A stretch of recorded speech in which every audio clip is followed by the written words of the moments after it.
سر وہ تمام اسٹوڈنٹس جو یو کے کی ڈفرینٹ یونیورسٹیز میں اپلائی کرنا چاہ رہے ہیں ان کے لیے یونیورسٹی سلیکشن کا کرائٹیریا کیا ہونا چاہیے؟ جی السلام علیکم. Thank you very much for having me قصہ. And as far as their university criteria is concerned, دیکھیں تین چیزیں بہت امپورٹنٹ ہیں. اسٹوڈنٹس کو پتہ ہونا چاہیے کہ جب بھی وہ کسی یونیورسٹی میں اپلائی کرنے جائیں، سب سے پہلے وہ یہ دیکھیں کہ اس یونیورسٹی کی رینکنگ کیا ہے. اب اگر ہم یو کے حوالے سے بات کریں، پاسٹ میں یو کے اس لحاظ سے اتنا سیریس اتنا اسٹرکٹ کبھی نہیں رہا. If I talk about 2020 onwards till 2023 September intake کوئی پرابلم نہیں رہی. 24 کے اندر ہم نے ریجیکشنز بھی دیکھے، ہم نے فیک بینک اسٹیٹمنٹس بھی دیکھی، ہم نے یہ بھی دیکھا کہ اسٹوڈنٹس نے اپنی فیس سبمٹ نہیں کروائی، ہم نے یہ بھی دیکھا کہ اسٹوڈنٹس نے اسائلم کے لیے بھی اپلائی کیا. اور بہت ساری یونیورسٹی اب اس چیز کو لے کر بھی اسکیپٹیکل ہے، اور اس لیے بچے کو بھی اسکیپٹیکل ہونا چاہیے کون سی یونیورسٹیز ایسی ہیں جو کہ پاکستانی اسٹوڈنٹس کو ایک ایسے اچھے طریقے سے ہوسٹ کر سکتی ہیں جو کہ شاید کافی ساری نہ کر سکتی ہیں. اس لیے فرسٹ آف آل جو سب سے امپورٹنٹ چیز ہے وہ یونیورسٹی کی رینکنگ. سیکنڈلی پاکستان سے اس کی ریکروٹمنٹ کیسی ہے. پاکستان سے ریکروٹمنٹ کے لحاظ سے I can not take many names but if I take a few names, for example Coventry university September intake کے اندر بہت زیادہ ان کی ریجیکشن ریشو رہا. اسی طرح سے ہرٹفورڈ شائر یونیورسٹی کی پالیسیز کے اندر کوئی پرابلمس بھی دیکھنے کو آئی. یو لا یونیورسٹی کی ریفنڈ پالیسیز میں پرابلم آئے. بی پی پی یونیورسٹی کی انرولمنٹ کے اوپر ایشو آیا. اور اس طرح کی بہت ساری یونیورسٹیز ان کے میں نام لوں تو ان میں پرابلمس آیا. تو سب سے پہلے سب سے اچھی ٹاپ رینک یونیورسٹیز ہیں وہ رسل گروپ یونیورسٹیز ہیں. اسٹوڈنٹ کو چاہیے کہ وہ رسل گروپ یونیورسٹیز تک جائے، یعنی کہ جیسے آسٹریلیا میں G8 ہوتی ہیں ایسے ہی رسل گروپ یونیورسٹیز ہوتی ہیں یو کے اندر. تھرڈ اینڈ موسٹ امپورٹنٹ کہ ان کے جو پروگرامز ہیں کیا وہ ایس او ایل لسٹ کے اندر فال کرتے ہیں. ایس او ایل لسٹ جو کہ پہلے یو کے میں نہیں ہوا کرتی تھی، 2024 کی ایجاد ہے، اس کو اسکلڈ آکوپیشن لسٹ کہتے ہیں. وہ اسٹوڈنٹس جو پڑھنے کے ساتھ ساتھ کمائی کرنا چاہتے ہیں، اس کے ساتھ وہ سیٹلمنٹ چاہتے ہیں.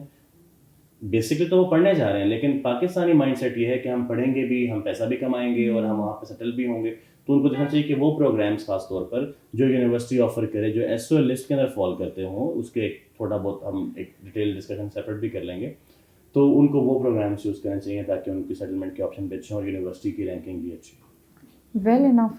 And what do you think language courses like IELTS P T language cert, ایسے کون سے لینگویج کورسز ہیں جو اسٹوڈنٹس کے پروسیس کے سارے اوور آل پروسیس میں انہیں ہیلپ کرتے ہیں and it does not impact their visa? Got your point. دیکھیے پاکستان کے اندر IELTS, TOEFL, P T E, O E T, S A T, Duolingo, language cert, SELT, ESOL, یہ سب چل رہا ہے.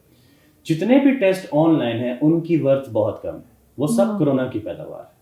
یعنی کہ کرونا کے ٹائم پر سینٹرز بند ہو گئے، اسٹوڈنٹس جا رہے تھے سینٹرز میں نہیں جا سک رہے تھے، اس لیے وہ جا رہے تھے آن لائن ٹیسٹنگ کی طرف. تو اس ٹائم پہ بہت ساری پروڈکٹس لانچ ہوئی. کچھ یونیورسٹیز نے ان کو سپورٹ کیا، انفیکٹ کچھ یونیورسٹیز نے ان کو انیشیٹ بھی کیا، کچھ یونیورسٹیز نے اپنے ٹیسٹ بھی اسٹارٹ کیے. لیکن ویزا فائلنگ کے ٹائم پر اور جب اس کا ویزا انٹرویو اسٹارٹ ہو چکے، کہ یو کے سے اب اسٹارٹ ہو چکے ہیں انٹرویوز، تو اس میں ان کو میجر پرابلم آتا ہے کہ آپ کا جو آفیسر ہے وہ آپ کی لینگویج بھی اسیس کرے کہ کیا اس نے یہ پراپر کیا ہے یا نہیں کیا. فار ایگزامپل ایک ڈن بیس کی بہت گندی مارکیٹ اسٹارٹ ہو چکی ہے پاکستان کے اندر. کتنے سارے فیصل آباد کا بہت بڑا اسکیم سامنے آیا جنہوں نے بہت سارے آکسفورڈ کے ٹیسٹ فیک کروائے ہوئے تھے.